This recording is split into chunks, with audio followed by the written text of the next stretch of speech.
अब चलिए हम लोग देखते हैं shape of the supply curve, आपूर्ति वक्र की आकृति। आकृति का मतलब होता है shape. According to the law of supply, when other factors determining supply remain constant, a firm offers more quantity of a commodity for sale at a higher price and less of it at a lower price. Due to this direct relationship of price and quantity supplied of the commodity, the supply curve is upward sloping. This means that the supply curve, which looks as a straight line in the diagram, starts from a point closer to the origin, then moves upward to right.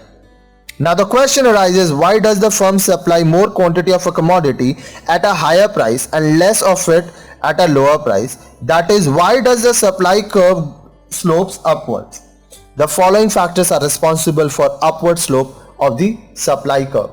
आपूर्ति के नियम के अनुसार जब आपूर्ति के निर्धारित करने वाले अन्य कारक स्थिर रहते हैं तो कोई फर्म किसी वस्तु की अधिक कीमत पर वस्तु की अधिक तथा कम कीमत पर उसकी कम मात्रा में बिक्री करने को तत्पर है। कहने का मतलब, अगर प्रोडक्ट का दाम ज्यादा होगा तो ज्यादा बेचना है, कम होगा तो कम बेचना है।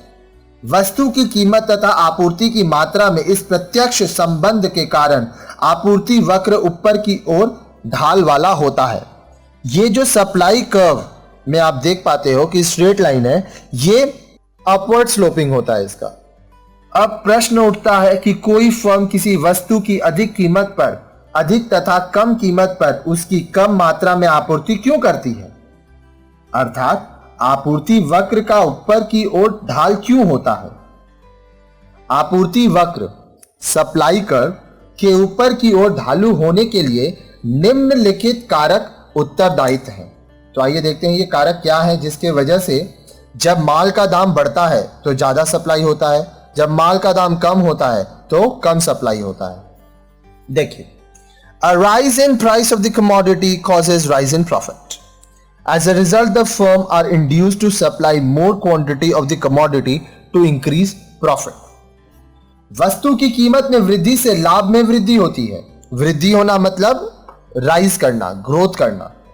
फलस्वरूप फर्म लाभ में वृद्धि करने के लिए वस्तु का अधिक मात्रा में उत्पादन करने के लिए प्रेरित होती है। Next, a rise in price of the commodity induces the seller to dispose of at least a part of his stock.